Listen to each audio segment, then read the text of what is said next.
Good morning. So, I was watching a channel with I think the guy's named Sean Reynolds, and he might have rebranded his channel. It used to be like kind of a real estate podcast, but it's morphed into, and I think he rebranded it to News for Reasonable People, which is kind of a fun title. And it's been interesting to kind of see the evolution, because I mean the podcast used to be real estate focused, but I mean he's in, I think, Seattle, and so he talked about the real estate market in kind of Pacific Northwest between Portland and Seattle. There's just so much damage that's been done to especially the commercial real estate market in downtown Portland over the last couple of years. I think his channel's just kind of morphed into talking about news in Portland, Seattle, all the just kind of ridiculous, unreasonable things that are happening, especially when it comes to political leadership in those cities, and just reporting on it and asking some just basic questions about does this make sense, right? So I'll put a link to that podcast, but specifically the episode I was watching, he had a clip of an interview with Mayor Ted Wheeler about this study that was done in the spring on gun violence. And so, in a nutshell, Wheeler's kind of dancing around the fact that the study that they paid, I think it was $2.4 million to conduct, concluded that somewhere around 200 individuals were responsible for, I think it was 47% of the gun violence in Portland of late. And those 200 individuals fall into a demographic that's about 6% of the population of the city. So a small subset of that demographic is responsible for nearly half of the gun violence. And then also that demographic accounts for an equivalent amount of the victims of gun violence. And so the host of this podcast, I think it's Sean, at the end he's like, I'm a cop, how do you address this, right? So he asked the question, and I've made the disclaimer before, these are my opinions, okay? I don't work for Portland Police. I work and live in the area, and so I'm generally familiar, but we'll just talk about my perspective on how you address that problem. This is my perspective, okay? So the fact that and this is classic big government anyway, but the fact that they had to spend millions of dollars to establish something that was just well known and frankly obvious is just par for the course, right? You spent nearly $3 million to figure out that gang violence is a problem in Portland, and that there's a known group of people that account for a vastly disproportionate amount of just the hate and discontent caused in that particular geographic area of Portland, predominantly. Not all of it, but clearly a very significant chunk, right? So how do you begin to address that? Well, I think it's worth talking about how we used to address it. Now, this isn't to say that how things have been addressed in the past was always perfect or optimal, but given outcomes now, I don't think it's unreasonable to suggest that maybe there was something better that we were doing in the past. Okay. And here's the thing about gun violence, right? You don't want to wait for a murder to occur to interdict, right, the murder, right? You're not going to disrupt it as it's happening, right? You're just, especially staffing levels being as they are in Portland now, which are just tragically low, and it's kind of an irredeemable problem for the agency, in my opinion, at this point. I don't see them righting that ship in any sort of time scale to where we don't continue to have just unacceptably high body counts due to gang violence, right? These shootings that are just becoming a chronic problem in this part of Portland, especially. So you're not going to be there when it happens, right? All you can really do is come in after the fact, try to clean up the mess, maybe investigate, identify a suspect, and prosecute, right? And given how relations are between both the perpetrators and victims of these crimes, oftentimes you have uncooperative witnesses, uncooperative victims, and suspects are often known to bystanders and victims, and you don't get cooperation, right? Now, how you fix that problem, there's a discussion to be had there, but none of the things that have been done to try and quote unquote fix police have really done anything to repair that relationship, it would seem. So your investigation may or may not work, right? I mean, oftentimes it does, and we have lots of investigative tools to try and solve murders after they happen, but frankly, they happen frequently enough and indiscriminately enough that you're not going to have sufficient evidence to be able to prosecute a case, even if you've got good suspects, because again, these people are known, and it didn't take $3 million to identify these folks. There's a reason they were able to identify it to such a narrow group of people, and the reason for that is they've been known for years, right? And it is not surprising that they're known, because they don't just commit murder, and that's the thing about gang violence, or gangs in general, or people who commit homicides like this, as opposed to maybe your garden variety, let's say, homicide, crime of passion, that was kind of a one-off thing, as opposed to like ongoing gun battles happening between rival gangs, and people getting caught in the crossfire, right? These folks are repeat offenders. They've been arrested probably numerous times, probably dozens of times, some of them at least, right? And so it begs the question, right? If we know who they are, because they frequently commit crimes, why are they out on the street?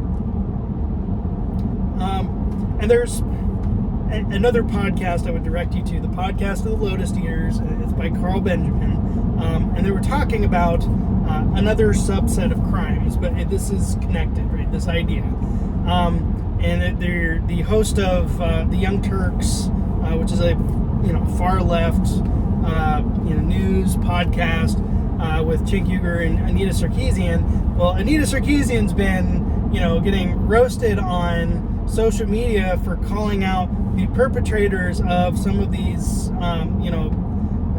unprovoked knockouts on like elderly Asian people in California by groups of very young people of a particular demographic, and she's getting roasted from the left, right? Because apparently now the far left commentator Anita Sarkeesian is a right-wing fascist for wanting to hold criminals accountable, right? And the podcast and Carl Benjamin's analysis here, I think, is really good when you talk about just the underlying ideological framework that you're talking about when you're talking about the progressive model of social justice, and looking at perpetrators as victims of society and victims of circumstance, and what they really need is services and support and all these things to try and reform them, and so by extension incarcerating people for any amount of time or requiring things like bail supports a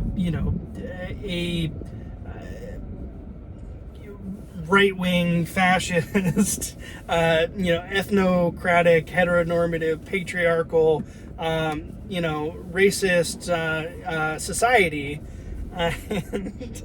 and so it doing things like bail, cash bail for release, and like like I said, incarcerating people for any amount of time, is a non-starter for people left of Anita Sarkeesian.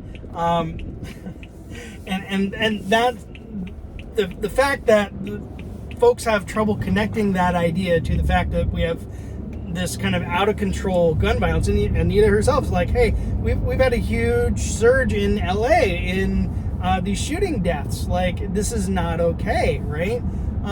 But people who are trapped in this mindset of toxic empathy, and I know I've talked about this before, but at the point where we're empathizing and internalizing the thoughts and feelings of predators and murderers, it is backwards. It's antisocial. It is not conducive to a functional society. It is toxic. But we prefer to do that and leave these people in a position to continue to victimize society around them, because we want to be empathetic and kind and offer help and not hold people accountable, losing sight of the fact that accountability is the kind and sympathetic thing to do, right? If you really care about people, you're going to give them boundaries, right? Hard boundaries if necessary, because we can't allow people to misbehave and victimize people around them. That's not good for them. It's not good for the people who are being victimized. And the people growing up in that society are going to be negatively affected in a profound way if they continue to live in those circumstances. And that's why it's crucial to get these numbers down sooner rather than later, because kids growing up in that part of Portland, for example, are going to be more disposed to engage in the kind of activities that they are being exposed to now, right? And it's going to breed more violence in the future if we don't get a handle on it, right? And so to kind of bring this full circle, right? The individual that Anita Sarkeesian was talking about had been arrested something like 42 times, right? And had been arrested like the day before or something like that. Or she was talking about some other person that had assaulted, I think, a janitor in a subway, right? And knocked this guy out cold, got let out the next day, and then went and ambushed, unprovoked a cop and killed him, right? You're not going to stop the murder from happening. You're not going to be there. The odds are too slim. So to answer Sean and the News for Reasonable People podcast, how do you begin to address this? Those 200 people in Portland responsible for 47% of the shootings are known because they've committed crimes and have not been held accountable by people like the DA in Multnomah County, Mike Schmidt, right? And we talk about, and for some reason cannot connect the concept of rampant vehicle thefts, for example, with the idea of shootings, right? It's the same people doing these things, but people are not prosecuted for vehicle thefts in Portland anymore, in Multnomah County anymore. It's just, it doesn't happen. And I think I shared a story another time of some guys who came down from Washington, stole a car in a different county, not Multnomah County, right? And were cutting the catalytic converter off of another car that they had stolen, and were shocked, and taken aback by the fact that my coworkers and I had pursued and apprehended them, and were going to charge them with crimes. Like, this was surprising to them. And one of those individuals had been arrested and charged with the same crimes in Multnomah County multiple times and had no convictions, right? Now, in that instance, it may well have gone very differently and could have resulted in a shooting. One of them rammed one of my coworkers, okay? Fortunately, nobody was hurt. No lethal force was required at that time. But you could easily foresee other circumstances where that might have happened, right? And so you have yourself in a situation where potentially, and there have been other scenarios like this, death could have occurred, but would have been prevented by these people being held accountable for previous crimes they've committed. So if you want to limit the number of shootings that these 200 or so people found, quote unquote, in this study that Portland spent $2 to $3 million to conduct, If you want to prevent the shootings before they happen, you have to hold them accountable for crimes when they are apprehended, because they are apprehended repeatedly, right? I would love to see the rap sheets of these 200 people and see how many arrest cycles, how many violent crimes that they'd committed, right? How many times that they'd had reduced or dismissed charges, right? And if these people went away for a year, for 3 years, for 5 years, and gave the good citizens of the city of Portland a break for a bit, right? How quickly would those shootings down? I may not be the smartest man, right? I do the best I can, but I would venture to say that if you're incarcerated in a state prison in Salem, it's going to be somewhat more difficult for you to perpetrate a murder in Portland. I know it's controversial to say, okay? But yes, if you're incarcerated, it is more difficult to commit murders in Portland. So that's the answer for you, Sean, if you ever see this, okay? That's how you begin to address this.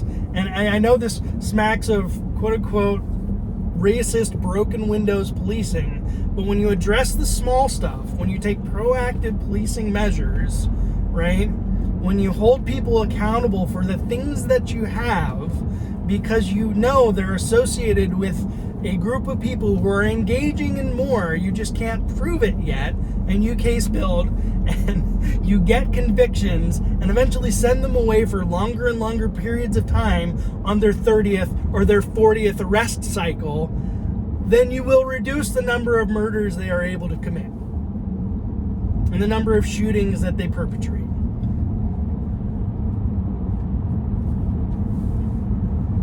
Is that institutional racism if you go and arrest and prosecute and incarcerate these 200 people if they're predominantly black, as Ted Wheeler suggests they are? I haven't seen the study, I just saw the interview, right? Is that institutional racism? I mean, because it's a disproportionate outcome, right? When we talk about disproportionate outcome, and I talked about the circular argument, right? How do we know there's institutional racism? Because there's disproportional outcomes. Why are there disproportional outcomes? Well, we know these disproportional outcomes occur because of institutional racism, right?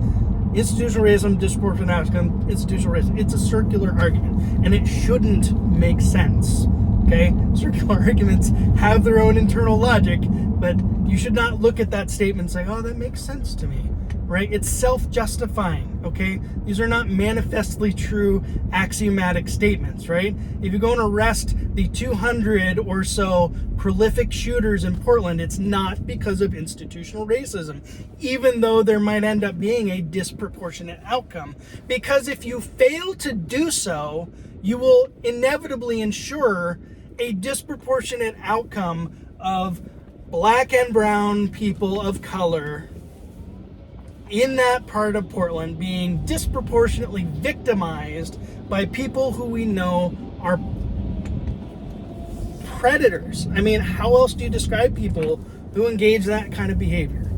Now, I'm not saying that, I'm not making generalizations about any specific demographic group, and I really shouldn't have to put that disclaimer on it, because I'm talking specifically about the study that Portland commissioned and concluded that this particular segment of a couple hundred people are responsible for a way outsized amount of the problems, right? And again, if you lock all those people up, you prosecute every little crime and they spend more time than not in jail, right? Is the phenomena of murder going to end? Absolutely not, okay? But you could eliminate at least up to potentially 47% of these shootings, right? Shootings which over time have become a larger and larger number. At least that's what I think. But I'd love to hear what you think, right? If you've got a strategy for addressing this problem, like throwing money at it, and again, watch the podcast, because they talked to one of this, city commissioners, like, man, we spent all this money on all these social programs, and the numbers continue to rise. So if you've got a solution like that, I'd love to hear it. I'd love to hear your strategy for how you solve it. If you've got a better idea than me, let me know. Drop a comment below. Tell me what you think of those podcasts. I'll put, like I said, links in the description. It's been fun, inspiring, and uplifting as always. We'll see you on the next one.